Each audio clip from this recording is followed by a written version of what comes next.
Hello, this is No Sleep Jerry, and in today's video we're going to be talking about the Colleen Ballinger video. Uploaded on a channel with 125,000 subscribers to a channel that's basically just a tea channel, but not the gay type of tea channel that's kind of, chill, where it's like gay people talking about random drama, but a feminine tea channel. One of the most, I gotta be frank, artificial types of content I've ever watched in my entire life. And essentially the entire point of this video is to clear her name after the massive allegations that were brought against Colleen back in 2023 with her talking to underage fans on stage, doing inappropriate shit with, again, underage fans, and just like a bunch of really weird parasocial shit this very well-known internet celebrity was doing with, again, her fans, having like parasocial relationships. It was a bunch of weird shit. And this entire massive hour-long like podcast video is essentially just a stroke session to be like, I'm good now. I'm an innocent, good person.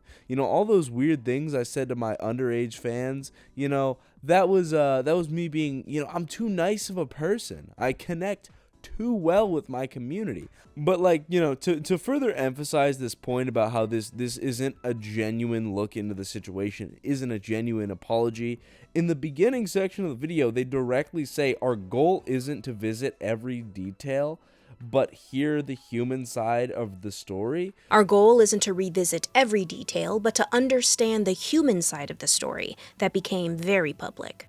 And genuinely, how are you going to say that and then try to act like you're being a legitimate source of information on a topic? It really does come off, not only in this quote, but just in the entire interview. This is like the most artificial. I don't know how much these people are being paid to host her on the podcast, but they better be cutting like a fat check. Now, while I would say they do generally bring up a large percent of the allegations against Colleen. Did you know they were underage at the time? I knew that there were teenagers in the chat, yeah.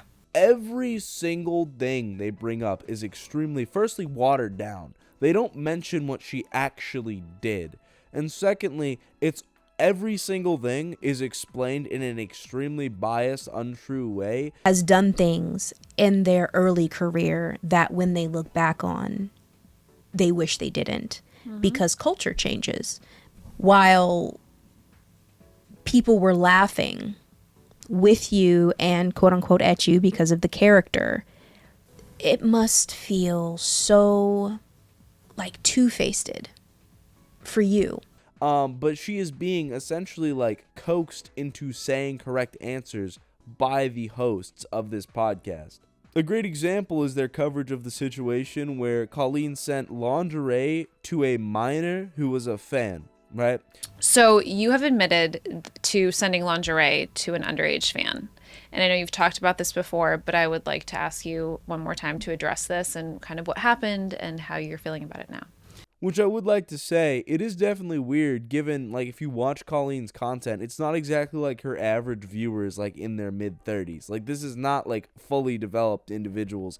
They water it down to they were accidentally sent a article of clothing, basically, which they mentioned was a bra, and that it was a joke. So I was doing a live stream like I did pretty often, and I was opening up a box of clothes that I had bought, and in it was this underwear bra set that I didn't order. But then there's one fan in particular who kept asking us to send it. They directly address how they made a joke about sending the lingerie to the fan, but it was totally a joke.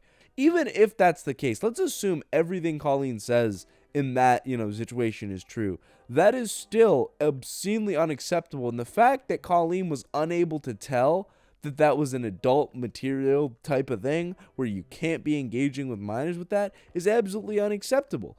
Now, later in the interview, Colleen says, I don't blame anyone but me. I'm really glad that we got that point across 2 years later.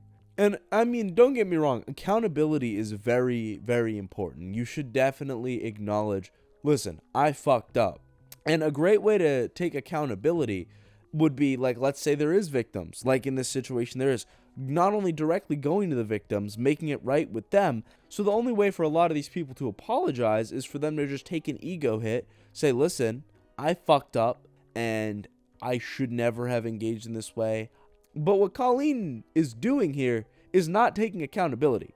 It's 2 years later trying to hop on a podcast to get people to like her again. Because, again, keep in mind, the person that responded to these very serious allegations, and it's not even allegations, most of the stuff is just documented actions that Colleen has taken, and then even in this interview admitted to. So, like, you know, while there is some alleged stuff, most of the heavy allegations are just statements of action. And I would like to clarify, this review was received amazingly poorly. Like, nobody was genuinely looking at this and thinking, okay, let me take a second thought, because of how overtly biased the interviewers are. Like, at certain points, Colleen will change her voice very abruptly to sound like upset. So she'll be talking normally, and then she'll start talking like upset. But the main reason why it was so unacceptable was because of her position of power as a well-respected content creator. Additionally, you know, she does directly acknowledge the weird parasocial, you know, relationship she had. And the reason, the justification, was that she just wanted them to love her. Think more about, you know, a parasocial relationship, but Do you have answers to those questions? make them the people pleasing tendency of like, I want to do this because this will make they're begging me to. You talk wanted about- them to love you. I wanted them to love me. Guys, she just has too big of a heart. The reason she was in the DMs daily with her fans, her teenage fans, was just because she wanted them to value her. I borderline sexted my fans at 36 because I wanted my fans to love me, to care about me, to have that connection, right? I have too big of a heart. Keep in mind, she didn't bring up any of the, like I just mentioned, these sexting allegations. She didn't bring up any of the really, like, the specifics of any of the grooming allegations. She brought up certain events in general, generic, broad terms. Additionally, like, she likes to claim that she's trying to take responsibility for the things she's done. This entire interview is the exact opposite of that. Everything in this interview is dipping responsibility, is watering down the truth, and gaslighting anyone who is dumb enough to believe what is being portrayed in this interview, to make them believe that I was just too nice of a person. I was too gullible. I cared too much about people.